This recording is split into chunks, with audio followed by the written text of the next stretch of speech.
नमस्कार। तो हम खड़े हैं जिला पंचायत कार्यालय के सामने और यहाँ मांग को लेकर कुछ लोग अनशन पर हैं।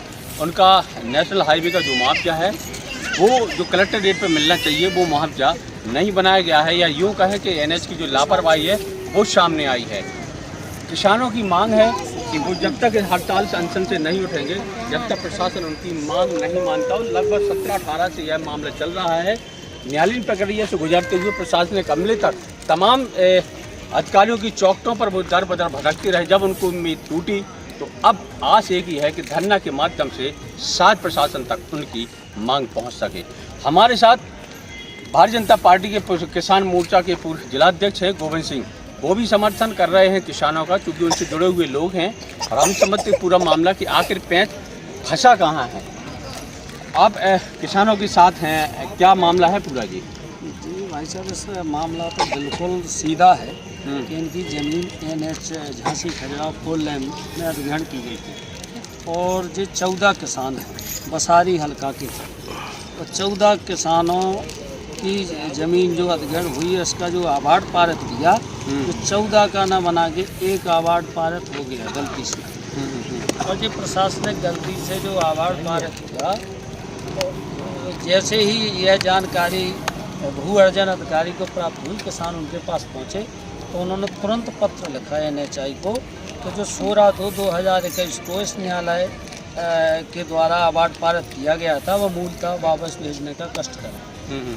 तो यहाँ के जो प्रबंधक थे, जो मौके थे वहाँ के जो कोई चौधरी थी, उनने जानबूझ के नहीं भेजा और उल्टा पत्राचार कर दिया कि अवार्ड पारित होने के बाद नहीं वापस भेजा जा सकता है। तो पुनः सक्षम अधिकारी, अनुविभागीय अधिकारी, भू अर्जन अधिकारी ने पुनः पत्र लिखा और पत्र लिख के बताया कि किसी प्रकार का एक अवार्ड पहले हम वापस करा चुके, उसमें हमने संशोधन किया। वो पत्र भी किसानों के पास है, दोनों पत्र सक्षम अधिकारी के किसानों के पास हैं। इसके बाद जब इनको न्याय नहीं मिला तो ये श्रीमान कमिश्नर महोदय सागर के पास गए। कमिश्नर महोदय सागर ने 2021 को एक आदेश पारित किया। उन्होंने स्पष्ट निर्देश जारी किया कि यह प्रकरण इनमें संशोधन कर अवार्ड की कार्यवाही करें। अच्छा, अब कुल मिला के जी तो एनएच की लापरवाही समझ में आ रही है। एनएचआई की लापरवाही है और ये तो स्पष्ट समझ में आ गई। जैसे हमारे क्षेत्र के तो सैकड़ों किसान परेशान हैं। उस टाइम पर जो तत्कालीन जो चौधरी जी अधिकारी थे, उनने जानबूझकर शासन की छवि खराब करने के लिए, जो हमारे लोकप्रिय प्रधानमंत्री हैं, संसार के नायक माननीय नरेंद्र मोदी जी, जो किसानों के हित में इतना बड़ा काम करते हैं कि किसान आंदोलन में पूरा कृषि कानून वापस किया। मध्य प्रदेश की सरकार रात दिन किसानों के लिए काम कर रही है। मैं भारतीय जनता पार्टी के एक साधारण कार्यकर्ता होने के नाते आज मुझे जानकारी लगी तो मैं इनका हौसला बढ़ाने के लिए, इनका समर्थन करने के लिए इनके बीच में आया हूँ। और प्रशासनिक अमले से भी आपने बात की होगी, एनएचआई के अधिकारियों से संपर्क साधा होगा, वो क्या कहते हैं? पहले कि एनएचआई के अधिकारियों का रवैया जो यहाँ पर है वो जैसी हमारी सरकार है उसके अनुरूप नहीं है। वैसे नए जो पीढ़ी आए हैं उनका जो व्यवहार है, उनकी जो कार्य क्षमता है, वो लोग बाग बता रहे कि ठीक है। लेकिन इसके पहले जो कुछ वहाँ पर कर्मचारी पदस्थ हैं, वो एक अधिकारी कम गुंडे हमको ज़्यादा दिखाई देते हैं। और मैं तो आपके माध्यम से कहता हूँ कि हरिजनों का इतना बड़ा उत्पीड़न हुआ, 2, 2.5, 3 साल से जो लोग छोटे छोटे बच्चे भूखमरी से जूझ रहे हैं, मजदूरी करके पेट पाल रहे हैं, या हरिजन उत्पीड़न है तो संबंधित कर्मचारियों के ऊपर हरिजन उत्पीड़न को मामला दर्ज हो और इनको तत्काल इनके 14 अवार्ड हैं, जो 14 किसान इनके पत्र का अवार्ड जारी करके इनके हमारे जो सम्मानित कलेक्टर गाइडलाइन होती है जिले में, उसके अनुरूप जो बसारी में जिस प्रकार से मुआवजा दिया गया है और उस प्रकार से इनको जब ज़मीन ली गई तो इनको मुआवजा मिलना चाहिए। इनके ऊपर इनके साथ जो बहुत बड़ा अन्याय हो रहा है। अवार्ड जो शासन द्वारा निकाला गया है, उस अवार्ड में 14 किसानों की आप जो बता रहे हैं कि 14 खातेदारक हैं ये लोग, सभी के नाम है उस अवार्ड सूची में। ऐसा वही तो गलत हो गया। जैसे एक गाँव के पूरे गाँव का अवार्ड एक थोड़ी बनाया जाए।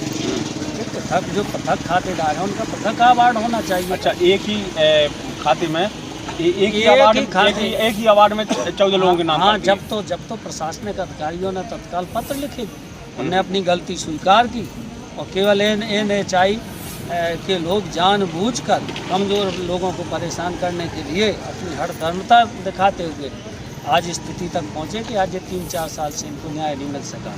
और मैं आप लोगों के माध्यम से कहता हूँ, प्रशासनिक अधिकारियों को आप लोगों के माध्यम से कहता हूँ कि माननीय हमारी सरकारों की छवि को बनाते हुए उनकी सरकार की छवि खराब ना हो, और हमारे जो जनप्रतिनिधि हैं, क्षेत्रीय विधायक हैं, हमारे माननीय सांसद जी हैं, उन्होंने भी इस पूरे मामले को संज्ञान में लिया है। उन्होंने भी अधिकारियों से बात की है कि किसानों के साथ अन्याय ना हो। इनके साथ किसानों की जो मांग है, अब आप बता कि लगभग 3-4 साल तो ही इनको लड़ते अब अनशन का इन्होंने एक रास्ता अपनाया है।